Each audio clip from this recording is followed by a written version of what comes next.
Hi guys, this is your midweek discussion board video. I just wanted to give a big thumbs up to McKay and Larissa. You guys have got us started really well in this discussion board. So the two of you are my rock stars for the week, and I'm hoping to hear from the rest of you guys by Sunday. I think that's probably how this discussion will go because that's how it went last week. So if you can post earlier than Sunday, I would really appreciate that.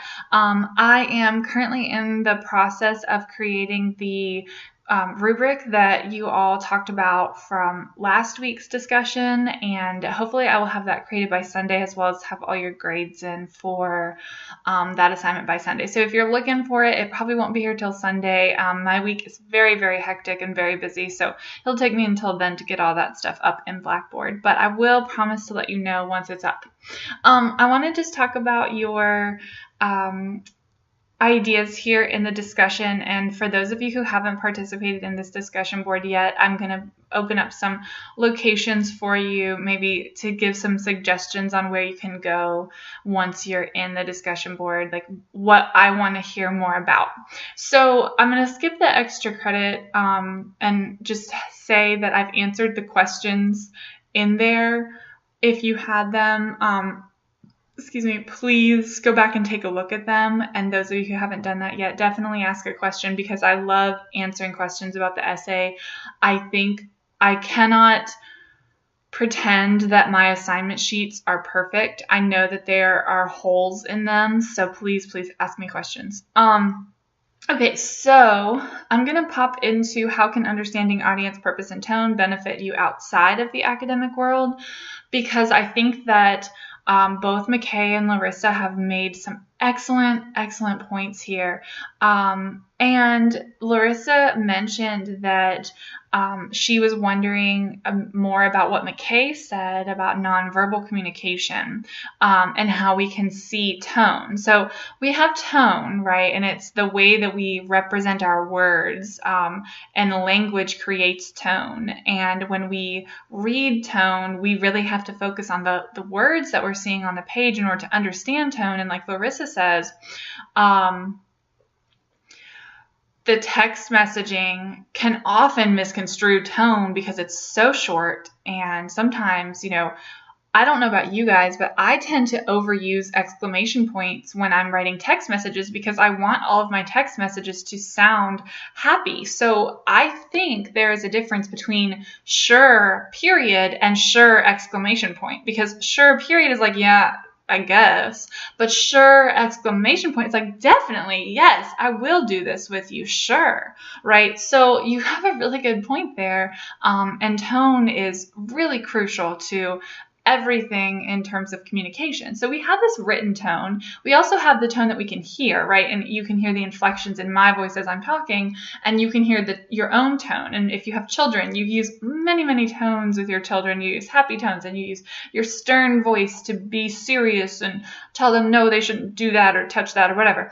But then we also have this concept of nonverbal communication. And so that means that we cannot hear tone or read tone, but we have to see it through body language. So you guys brought this point up, and I just want to know some more examples. So if anyone who hasn't done this discussion board, or even Larissa and McKay, you guys can definitely respond to this as well. Tell me about how we can visualize tone through nonverbal communication. Like, do you have any examples of that? Is there a certain posture that we can put our bodies in to suggest a tone? Okay, so I'm really curious about that. I think it's an interesting point that you guys have brought up here. All right, I'm going to go back to the main page that shows all the threads and click down to what makes writing effective. I think that, again, both of you have brought up excellent points on what makes writing effective, making sure that it's clear, that it's to the point. Yes, definitely, you are absolutely right. These are some really general ideas, so those of you who haven't posted yet, if you have more specifics, let's get into the details there.